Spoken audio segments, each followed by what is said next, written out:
Hello, everyone. Welcome to the Rangers Reviews special afternoon briefing. I am in Glasgow. Ewan Robertson is in Germany, not quite in Hoffenheim, where he will be for the game on Saturday, but he is in Germany somewhere, which we'll get to. Ewan, how you doing? Firstly, good to have you with us. You've been on your holidays. You've got straight back to Scotland and left again. So how are you getting on? Firstly, and give us a bit of insight into the trip. Yeah, it's good to be back. Obviously, I've been keeping tabs on things while I was away. One word to describe how I feel: shattered. Yeah. Is probably the right one. So I was in Canada for 2 weeks. One of my good friends was getting married. Shout out to Kieran. Actually, he's a massive Rangers fan. Okay. And it was mentioned numerous times during his wedding speech, which I'm not sure how well that went down with the bride. But here we are. Yeah, so I flew back to Glasgow. My days are so mixed up yesterday, so it was a 25 hours of travelling to get back to Glasgow. Then it was a quick 6 hours in the bed. Then it was free. I got up at 3 o'clock to head to Edinburgh to get over to Germany. So as it stands, I'm in Dusseldorf. Managed to find a little cafe. I'll show you there, Yeah. right by the Rhine. Very Um, nice. Nice little bit of water down Doesn't there. look, doesn't look much warmer than it is here, to be fair. No, I stepped off the train and I got absolutely soaked. So it looks like I brought the weather with me. I think that's a source of comfort to my colleagues back home who thought I was out here. Getting some sunshine, getting a well-needed tan, but no, it's I think the weather's even worse over here. I've looked at the forecast for the next couple of days, and it's not going to get any better. So, yeah, that's great. But otherwise, it's good to be back, and I'm looking forward to taking what will be my first game of the season when Rangers play Hoffenheim. Yeah, Rangers' final pre-season game. We're going to get into a little bit of the game last night. You were obviously fast asleep because you were getting up at 3 o'clock in the morning, but I was there. So we're going to talk a little bit about that, about the game at the weekend.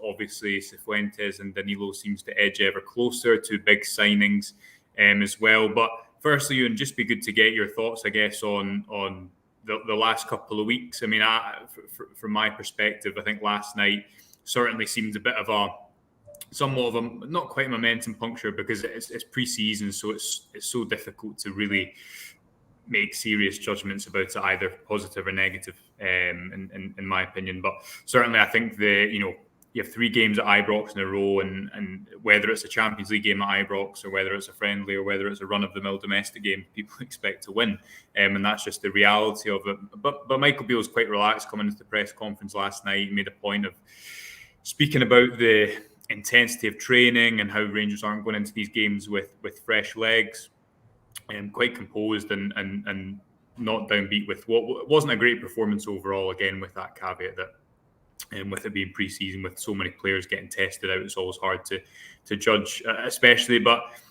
since you've been off, there's been a few new signings. I'm trying to think who's arrived since you've been away, which maybe you can tell me. But what have you made of the last kind of couple of weeks? What you've observed from afar, and especially with these couple of signings, Danilo and Cifuentes, around the corner after last night, and looking ahead to the game on Saturday.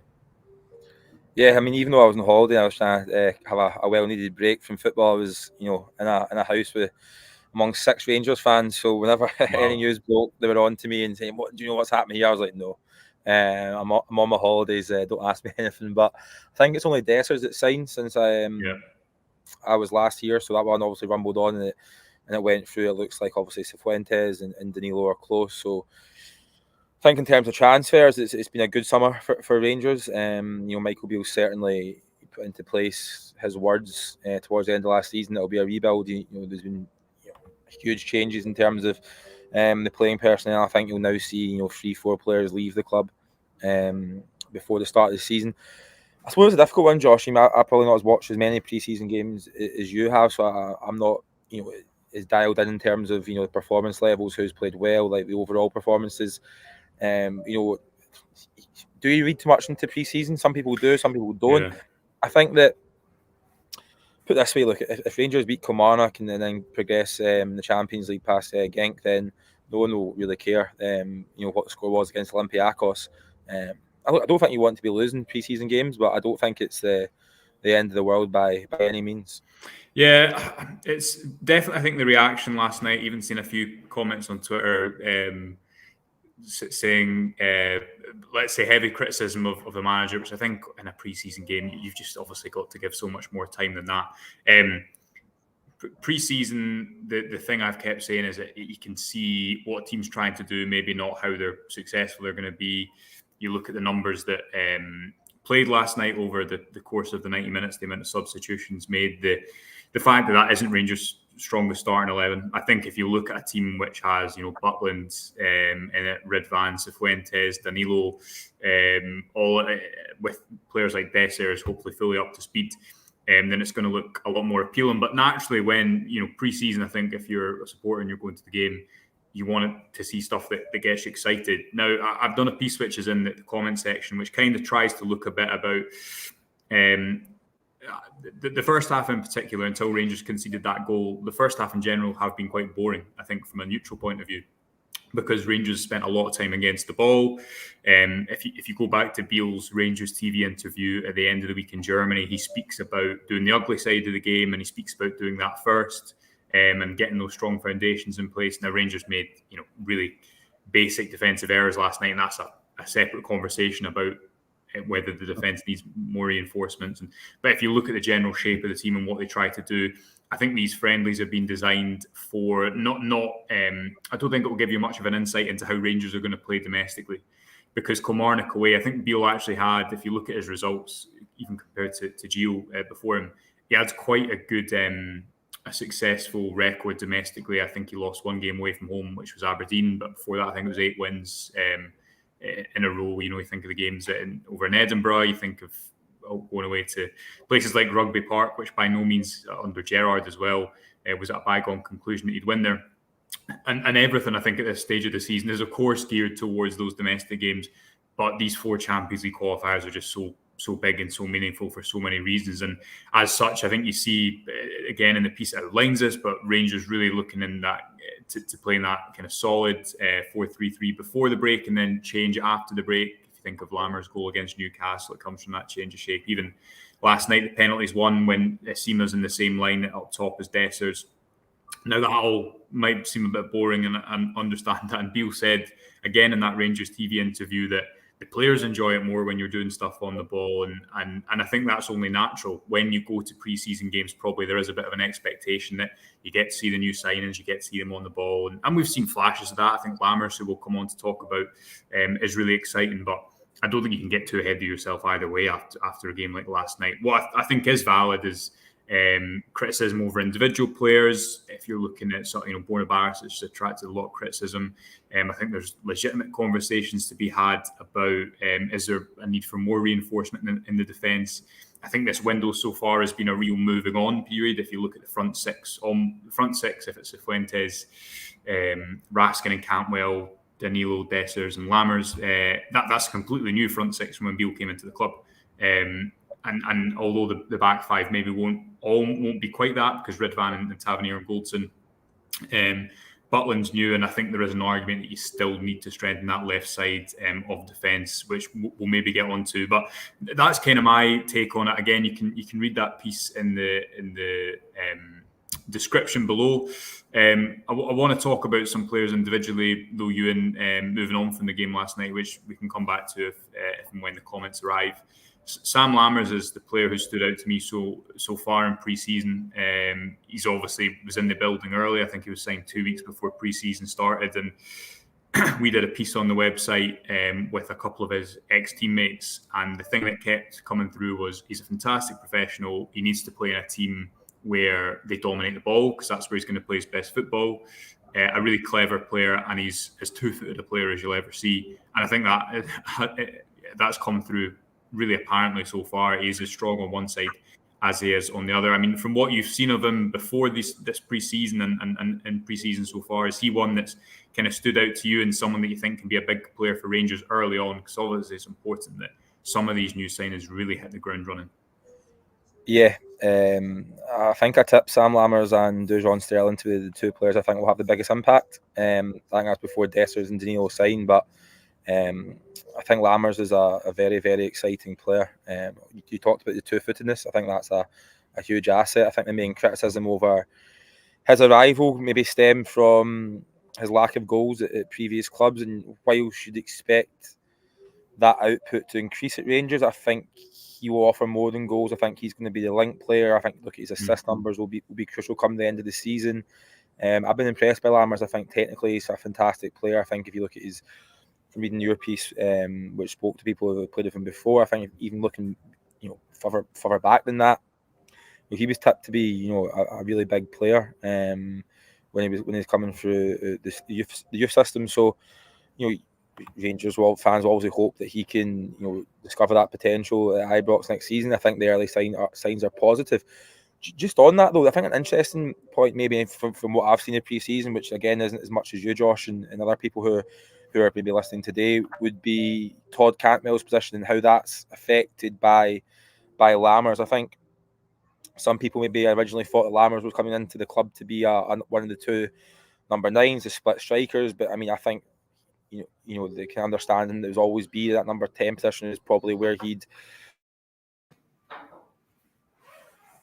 to deploy him. Now, obviously, I think maybe that's Cantwell's best position is that number 10. I've seen a little bit of criticism of Cantwell's performances in pre-season. Again, I wouldn't read too much into that, but I mean, if you're dropping Cantwell a little bit deeper to play as number 8, does that impact his game negatively? I think that's something to maybe keep an eye on in the coming weeks, because with Danilo and Dessos coming in, you'd expect them to be the 2 9s. Yeah, well, again, I think the point is, again, I saw a lot of comments last night and this morning saying Rangers have no patterns of play, or I don't know what Beale's trying to do. And again, I think that's, for me, a big overreaction, because these 3 games, yes, they have been spent. It's been a lot more about, I think, what they've done off the ball, a lot more about refining that side of the game for the Champions League. It's going to be different when those domestic games come round. And I actually think when Beale came back into the club, in contrast again to what he succeeded domestically in terms of what Gio was doing with his football, I think Beale quite clearly, you could see early on what he's trying to do. I think there's freedom for attacking players. I want them to play obviously close together, get on the ball, stretch the pitch with the fullbacks, and increasingly I think play with 2 strikers on the last line. Cantwell is a point that someone else raises, the Grouch, in the comments. He's better as a number 10. What do you think? It's an interesting comment, and I remember writing a piece last season which kind of said that, I don't think we need to get too caught up with positions in a team like Beale's, because especially domestically, it's so flexible, it's so fluid. Off the ball, yes, because players are in set positions. On the ball, though, you're moving all the time for rotation. So you think of Kieran Dowell, for example, he's picking up the ball in the left-back slot all the time, but he's not a left-back. So, you think maybe in roles in terms of positions in the areas of the pitch a player's going to assume. And I think for Cantwell, the piece I did with his Norwich City coach was really interesting, because when Cantwell first arrived, there was that expectation that he was an attacker and he didn't have good goal scoring numbers. So there's a bit of reservations about that. He came into the club, and I think it was when Kent was still playing in that number 10 position, and he played deeper, and you started to see, okay, he's got a lot off the ball as well, and he's a real grafter, and he can connect the play, and he's an intelligent player. But then towards the end of the season, he played in that free number 10 role, and I think actually one of Cantwell's real underrated attributes is kind of timing of actions, the way he times runs, which is quite hard to measure, but he's clearly such an intelligent player that when he's given that freedom to play in that number 10 spot, the free role just behind the attackers, moving off the defensive midfielder, you've got a lot of autonomy to, I guess, move where the space is in the game and really run it. I think that suits him as well, but I think ultimately his best role is when he's at the centre of things. So if that's a game where it's a little bit more end-to-end at times, maybe it will suit him when he's in the middle of the pitch, equally a little bit deeper. Equally, if Rangers are trying to break a team down, getting him on the ball and increasing his touches, I think helps. Beale's spoken in pre-season about getting his creative players on the ball facing forwards as opposed to always receiving with their back to goal, and I think Cantwell's certainly got the attributes to do that. But so far since Beale arrived at the club, we've always seen him go with Jack and Lundstram, or Jack and Raskin, or Lundstram and Raskin, or Lundstram and Kamara. It's always been those 2 holding players, and balance behind the ball is important, because it's an example I use all the time, but Man City win the treble with balance behind the ball, 4 centre backs and the defensive midfielder. It's a bit extreme for what Rangers are going to do domestically, but you take my point. It's not just about putting 8 strikers on the pitch and hoping for the best. But one criticism I think of Beale has, beyond Beale, even Gerrard, has been, do Rangers need to play two holding midfielders, controlling midfielders, call it what you will, especially these home domestic games. And I think what you're seeing with a Raskin, what was it? Raskin, Campbell and Dowell midfield last night, and at the weekend it was Hagi, Raskin and Cantwell, I think, off the top of my head. Beale spoke about that pre-match, those three needing to get the balance right with their pressing and their distances. I mean, do you think, Ewan, that that's something that we will see more often than not domestically going forward? Because I think that's something that unanimously people would be quite excited about, just having Raskin there as number 6 and then having two midfielders either side of him who have the ability to make real attacking contributions.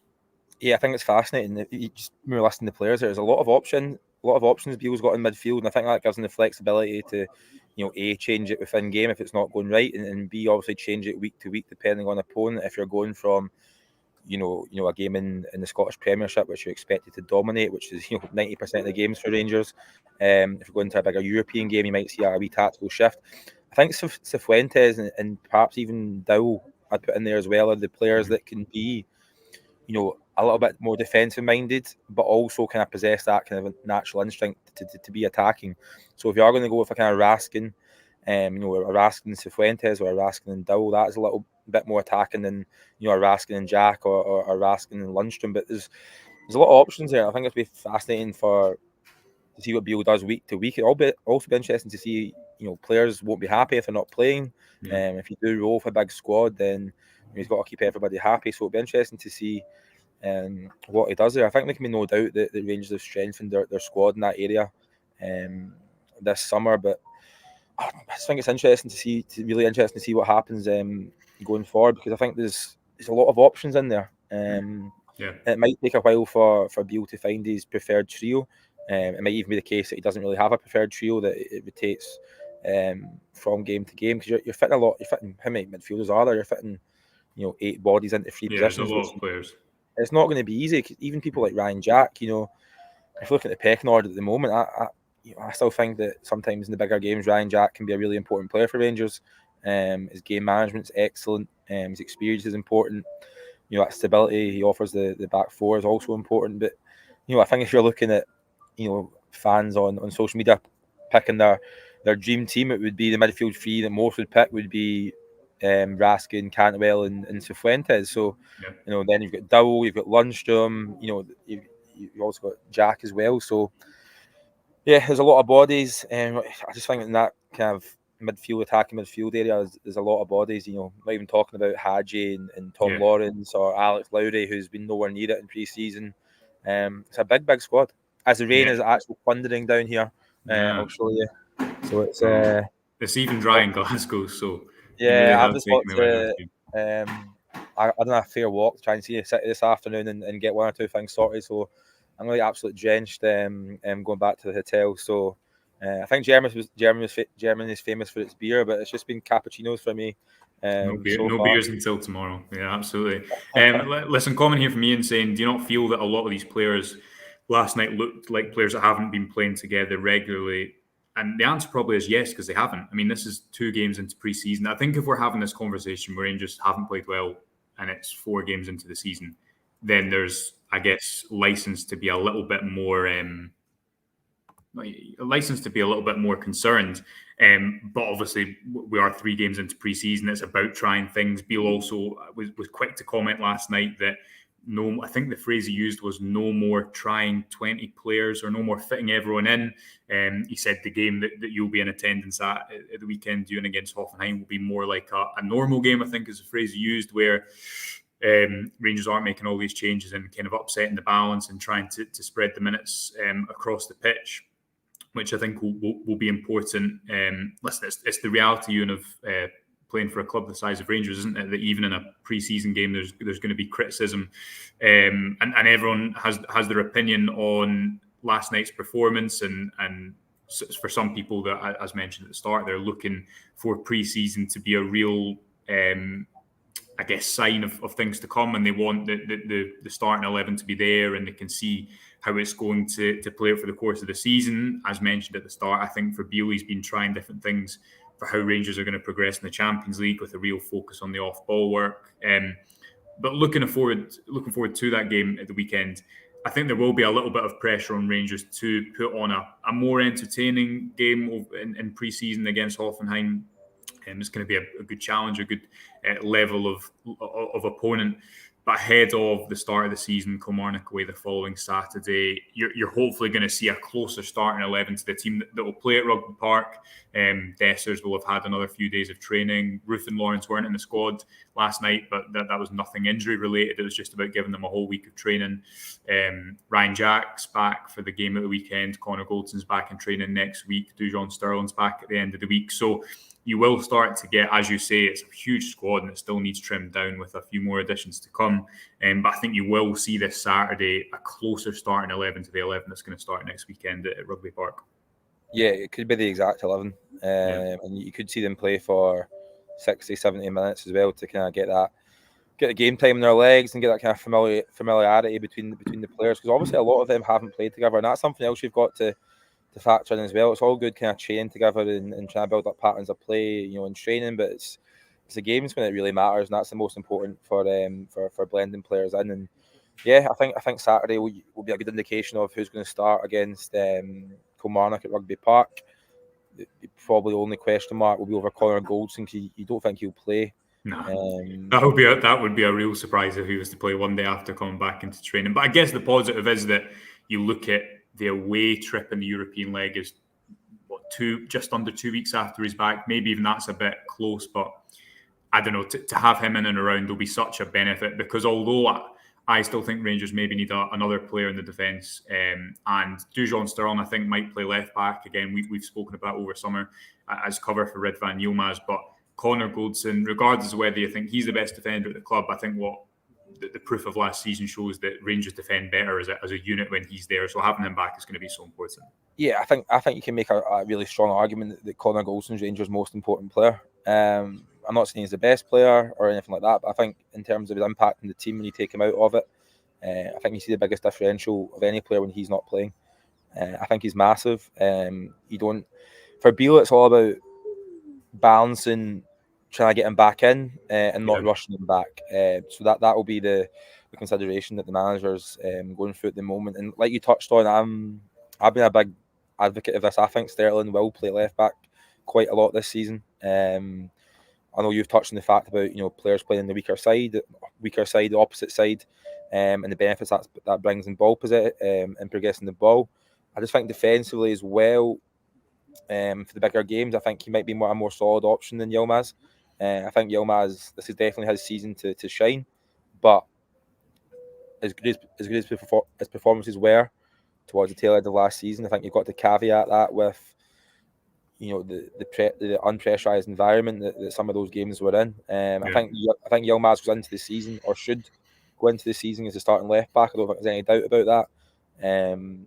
But I think Sterling has the potential and has the ability to really nail down a starting place in this Rangers team. I've said it numerous times. He's came to Rangers to play. He's not a player who's came here to sit on the bench. I think it's really striking in his press conference how confident he was in himself. He spoke glowingly about James Tavernier, but he said he's here to play. He's not scared of anyone who's competition, and I think it's must be really frustrating for Dujon to get that injury, which has really set him back a couple of weeks, because I think he's a very fit boy, as Michael Beale said, but I think he's probably not out of contention for that Kilmarnock game. But I'd be surprised if he was in the starting lineup at Rugby Park. Yeah, talking about surprises, I would be very surprised if Ridvan Yilmaz isn't the starting left back at Rugby Park. I mean, I'd imagine that again it's just a case of sharing the minutes out, but because you've got to remember that Adam Devine's also, he was out. I think he returned to training today. Could be wrong when that was in the press conference last night. But with him and Dujon Sterling out, you've only had 3 fit fullbacks in Ridvan, Barisic and Tavernier.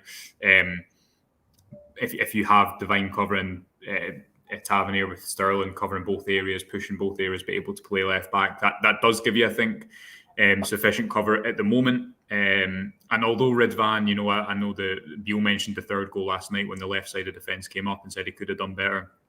I think the just when we spoke about it a lot of the weekend, but the options he gives you even to play inside the pitch, how forward thinking he is, he moves like more of a midfielder than a fullback when he comes onto the pitch, and speaking about that positions versus areas, he's comfortable in lots of different areas, receiving deep in the build up or playing on the last line or playing inside the pitch. So would be very surprised if he isn't the starting left back at Rugby Park. And maybe just finally, Ewan, before we let you go, because I think you're going to probably have an early night given all your travel. You say that it's probably likely that the starting 11 on Saturday is somewhat reminiscent of the team that's going to start the following Saturday at Rugby Park. Now, Beale said on arrivals last week, I believe the phrase was, you might have to be a bit patient, hopefully the start of next week. Speaking, if Danilo and Cifuentes get here for the start of next week, you maybe wouldn't throw them in the first day of the season. I don't know, maybe he will, but it might be somewhat of a surprise. What kind of team, and we'll have our predicted teams tomorrow, what kind of team are you expecting over in Germany, maybe going through the different positions? I think we both agree it'll be Jack Butland in goals. Probably both agree it'll be James Tavernier and Ridvan Yilmaz at right back and left back. Centre back partnership, John Souttar definitely going to be him. Is Ben Davies going to be the one that partners him? What do you think on that? Yeah, I think he will. Yeah. I know Balogun's there, but no, Davies has a little bit of criticism, but I think he'll start. I think obviously being that left centre back as well is important for build up. And yeah, I mean, I know Leo Balogun's got a lot of fans, but I think Ben Davies is the guy who will start that first game of the season at Rugby Park. Yeah. I'll go for midfield. I'll go for. Yeah, go on. I'll go for Raskin. I think he's a no-brainer. I think he starts the game, Cantwell, and then it's the third one really, which is up for debate. I have a feeling it might be Ryan. It might be Dill. I have a feeling for that first game away, maybe it will be Ryan Jack to provide a little bit more cover, but I think it'll be one of them, Jack or Dill. I think we'd both be in agreement about that. Yeah, and then Lundstrom's kind of fallen out, hasn't he? Seems to. He had a difficult time when he came on last. Difficult time. I think he gave the ball away a few times. Yeah, I've seen someone. And he has those games, I think, at Ibrox when the game's slower and he can't quite get into it and he snaps into a tackle. And yeah, it's definitely another video on that on another day. But it is definitely a talking point. The front three, Lammers, I think, definitely plays in that number 10 position. And then maybe Simon and Dessers up top. Again, Danilo, I think, is definitely going to be a starting player for Rangers, no doubt about that. But you probably don't chuck him in right away, and especially looking at that Hoffenheim game, I'd imagine that's the front three that starts. Yeah, although Sima, I've not been that impressed so far, to be honest. I know it's early days and he's settling in, but I'd give Fashion Sakala a game. Right, okay. I'd start Sima. Definitely start Sima. So we're disagreeing here. I know. I think you have to play Sima to build them up and get those minutes in. But I've always got that kind of question mark over loan players when there's no option to buy. It's like, at what point do you can bring it into a factor? And Sakala, he's been really loyal. He's turned down the Saudi mega bucks. Give him a start. Give him a start against Hoffenheim. Yeah, I think that Sima, again, we spoke about it quite a lot. I think he's going to take him a little bit of time to demonstrate what he's going to necessarily bring to the Rangers team overall, but I think we will see that in time. But listen, we're going to let you go, Ewan. We'll be live tomorrow night at New Edmondson House. Join us at tickets. The link for the tickets are in the description. Until then, thanks, Ewan, for joining us. Thanks, everyone, for watching, and we'll speak to you soon. Bye for now.